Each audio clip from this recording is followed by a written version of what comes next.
धाराशिवचे खासदार ओमराजे निंबाळकर यांनी शिवसेना उद्धव बाळासाहेब ठाकरे पक्षाची साथ सोडून उपमुख्यमंत्री एकनाथ शिंदे यांच्या नेतृत्वाखालील शिवसेनेत प्रवेश करण्यासाठी घेतलेला जो निर्णय आहे तो महाराष्ट्राच्या राजकारणात मोठा खळबळजनक ठरलाय। ठाकरे गटाकडून आणि महाविकास आघाडीच्या नेत्यांकडून या निर्णयाला थेट गद्दारी किंवा पक्षाशी द्रोह असं संबोधलं जात आहे। या संपूर्ण पार्श्वभूमीवर ओमराजे निंबाळकर यांनी आपली सविस्तर भूमिका मांडली आहे। त्यांनी हा निर्णय का घेतला, ज्याला गद्दारी म्हटलं जातंय त्यामागचं कारण नेमकं काय आहे हे अतिशय तपशीलवारपणे त्यांनी जाहीर केलंय। त्यांच्या मते हा निर्णय कोणताही वैयक्तिक स्वार्थ किंवा आर्थिक लाभासाठी घेतलेला नाहीये, केवळ आणि केवळ धाराशिव मतदारसंघातील जनतेचं हित, रखडलेली विकास कामं आणि भविष्यातील आपले राजकीय अस्तित्व टिकवण्यासाठी अत्यंत जड अंतःकरणानं घेतलेला हा अपरिहार्य राजकीय निर्णय असल्याचं त्यांनी म्हटलंय। ठाकरे गटाचे 6 खासदार पक्षाचा व्हीप धुडकावून उपमुख्यमंत्री एकनाथ शिंदे यांच्या नेतृत्वातील शिवसेनेत प्रवेश करणार हे जवळपास निश्चित झाले। या बंडखोर खासदारांच्या यादीत धाराशिवचे खासदार ओमराजे निंबाळकर यांचं नाव सर्वात आघाडीवर आहे। पक्ष सोडण्याच्या या मोठ्या निर्णयावर ओमराजे निंबाळकर यांनी आपली भूमिका अत्यंत स्पष्टपणे मांडली आहे आणि ठाकरे गटाच्या नेतृत्वावर, विशेषतः आदित्य ठाकरे यांच्यावर त्यांनी थेट निशाणा साधलाय। सध्या मी एका मोठ्या राजकीय आणि कौटुंबिक धर्मसंकटात सापडलोय। माझ्यासमोर दुसरा कोणताही पर्याय उरलेला नव्हता।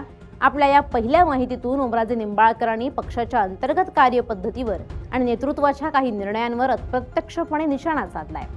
ओमराजे निंबाळकर यांनी स्पष्ट केलंय की पक्षप्रमुख उद्धव ठाकरे यांच्या वैयक्तिक भूमिका आणि त्यांच्या अडचणी मी समजू शकतो, परंतु पक्षातील अंतर्गत कारभार, विशेषतः आदित्य ठाकरे यांच्या कार्यशैलीमुळे पक्षात निर्णय प्रक्रियेत निर्माण झालेली तफावत आणि कार्यकर्त्यांची रखडलेली कामं ही खरोखरच चिंताजनक होती। लोकप्रतिनिधी म्हणून काम करताना जर आपण आपल्या मतदारसंघातील लोकांचे प्रश्न सोडवू शकत नसू तर जनतेला तोंड कसं दाखवायचं असा थेट प्रश्न त्यांनी विचारलाय।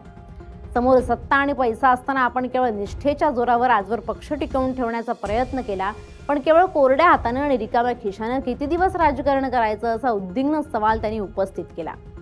पक्षांतराच्या या संपूर्ण घडामोडींच्या मागे कोणत्याही प्रकारचा आर्थिक व्यवहार किंवा खोके असल्याचा आरोप त्यांनी पूर्णपणे फेटाळलाय। विरोधकांकडून होणाऱ्या 50 कोटी आणि Y+ सुरक्षेच्या दाव्यांना तथ्यहीन आणि बिनबुडाचं ठरवत ते म्हणाले की राजकारणात माझ्यासाठी सत्ता आणि पैसा नेहमी गौण राहिली आहे। जर मला पैशांसाठीच राजकारण करायचं असतं तर मी खूप पूर्वीच सत्ताधारी पक्षात प्रवेश केला असता। मी एक अत्यंत सामान्य खासदार आहे जो आजही प्रत्येकाचा फोन स्वतः उचलतो आणि सदैव लोकांमध्ये वावरतो, त्यामुळे मला कोणत्याही विशेष VIP सुरक्षेची अजिबात गरज नाही। ओमराजे निंबाळकर यांनी महायुती सरकारच्या नेतृत्वाचं कौतुक करताना ठाकरे गटाच्या कार्यपद्धतीवर अप्रत्यक्ष नाराजी व्यक्त केली। ओमराजे म्हणाले की मुख्यमंत्री देवेंद्र फडणवीस, उपमुख्यमंत्री एकनाथ शिंदे सतत कार्यकर्त्यांमध्ये फिरतात, मेहनत घेतात। उद्धव ठाकरे यांना आरोग्याच्या कारणामुळे सातत्यानं फिरणं शक्य नसलं तरी आदित्य ठाकरे यांनी अधिक सक्रिय राहायला हवं होतं असं मत त्यांनी व्यक्त केलं।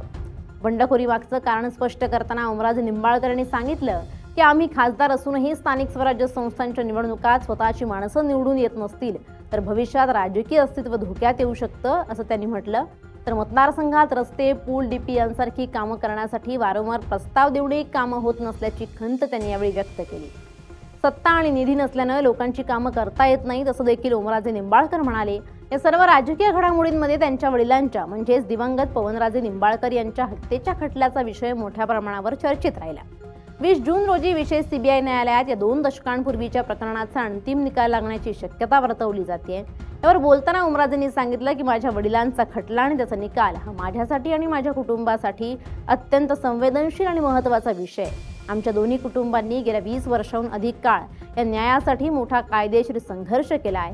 या खटल्याच्या निकालानंतरच मी थेट धाराशिवमध्ये जाईन, तिथल्या माझ्या स्थानिक कार्यकर्त्यांशी, जनतेशी समोरासमोर बसून सविस्तर चर्चा करीन आणि त्यानंतरच माझ्या पुढील अधिकृत राजकीय प्रवासाची अंतिम घोषणा करेन असं त्यांनी म्हटलंय।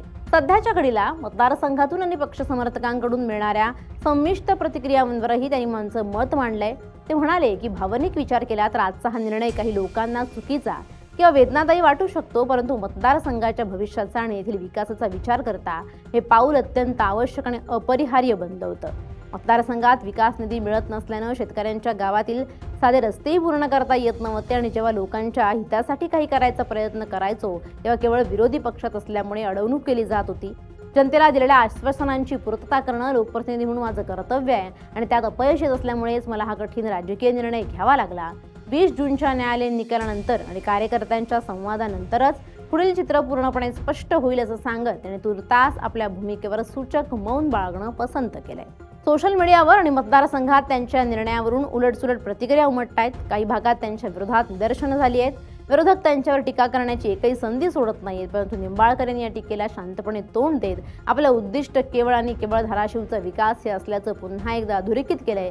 त्यांचा असा ठाम विश्वास आहे की जेव्हा ते प्रत्यक्ष मतदारसंघात जाऊन लोकांशी संवाद साधतील, त्यांना आपल्या निर्णयामागची खरी अगतिकता आणि पार्श्वभूमी समजावून सांगतील, तेव्हा मतदार त्यांच्या या भूमिकेचा नक्कीच स्वीकार करतील. राजकारणातील निष्ठा ही केवळ एखाद्या व्यक्तीपुरती किंवा कुटुंबापुरती मर्यादित न ठेवता की ज्या जनतेनं आपल्याला निवडून दिलाय त्या जनतेच्या हिताशी प्रामाणिक राहणं याला खरी निष्ठा मानली पाहिजे असं त्यांचं मत आहे.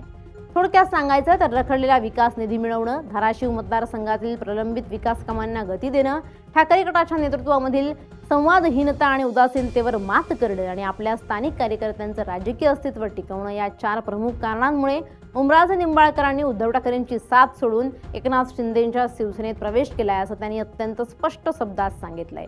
Bureau report, LS Marathi.